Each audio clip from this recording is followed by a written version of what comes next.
తెలంగాణ హైకోర్టులో మోహన్ బాబుకు చుక్కెదురైంది. జర్నలిస్టుపై దాడి కేసులో మోహన్ బాబు ముందస్తు బెయిల్ పిటిషన్ను హైకోర్టు కొట్టివేసింది. అనారోగ్యంతో ఉన్నందున ముందస్తు బెయిల్ ఇవ్వాలని మోహన్ బాబు కోరారు.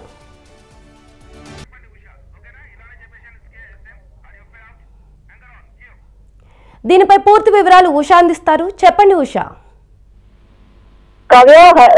తెలంగాణ హైకోర్టులో మోహన్ బాబుకి చుట్టెదురైందని తెలుస్తోంది. ఇదైతే జర్నలిస్టు మీద దాడికి సంబంధించి హత్యాయత్నం కింద కేసు నమోదైంది పహాడీ షరీఫ్ పోలీస్ స్టేషన్ లో. ఈ కేసు కి సంబంధించి ముందస్తు బెయిల్ కి సంబంధించి హైకోర్టును ఆశ్రయించారు మంత్రి మోహన్ బాబుకి సంబంధించి బెయిల్ తిరస్కరిస్తూ కాకపోతే హైకోర్టు స్పష్టమైన ఆర్డర్ చేసింది. ప్రస్తుతం ఈ కేసు కి సంబంధించి లోయర్ కోర్టు ఏదైతే ఉందో లోయర్ కోర్టు పహాడీ షరీఫ్ ప్రాంతంలో వచ్చేటటువంటి లోయర్ కోర్టు ఏదైతే ఉంటుందో లోయర్ కోర్టులో అప్పీల్ చేసుకున్న తర్వాత లోయర్ కోర్టులోనే ఈ మొత్తం కూడా ఇష్యూకి సంబంధించి ఆర్డర్స్ అన్ని కూడా చూసుకోవాల్సిందిగా కూడా హైకోర్టు సూచించినట్టుగా తెలుస్తుంది. ఏదైతే 72 ఏళ్ల మోహన్ బాబుకి స్వల్ప అనారోగ్యాలు ఉన్నాయి. అలాగే వాటి కింద తనకి ముందస్తు బెయిల్ ఇవ్వాల్సిందిగా కోరుతున్నారు.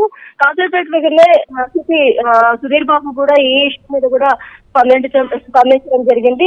24వ తారీఖు రేపటితో హైకోర్టు ఇచ్చినటువంటి స్పష్టమైన ఆదేశాలు ఏదైతే ఉందో తనని అరెస్ట్ చేయకూడదు, ఎటువంటి విచారణ కూడా చేయకూడదు అన్న ఆదేశాలు కూడా రేపటితో ముగించడంతో రేపు ఎలాగైనా సరే మోహన్ బాబు సిపి ఎదుట హాజరయ్యి వారి కుటుంబం జంతలిలోని తన కుటుంబంలో జరిగినటువంటి దాడికి సంబంధించి కూడా విశ్లేషించాల్సి ఉంటుంది.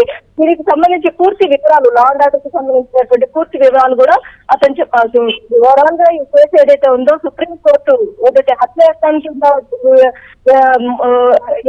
ఎవరైనా ముందస్తు బెయిల్ కి అప్లై చేసుకున్నట్టయితే దాన్ని స్పష్టంగా డిస్మిస్ చేయాల్సినటువంటి ఆర్డర్స్ ని తూచా తప్పకుండా హైకోర్టు పాటిస్తూ ఆ ఆదేశాలనే ఇప్పుడు మోహన్ బాబు విషయంలో కూడా అప్లికేబుల్ అయినట్టుగా అయితే తెలుస్తుంది. ఇది మొత్తం కూడా క్రింది కోర్టుల్లో అయితే మోహన్ బాబు ముందస్తు బెయిల్ కి సంబంధించి అయితే మళ్ళీ అప్పీల్ చేసుకోవాల్సి ఉంటుంది. కావ్య. Thank you Usha.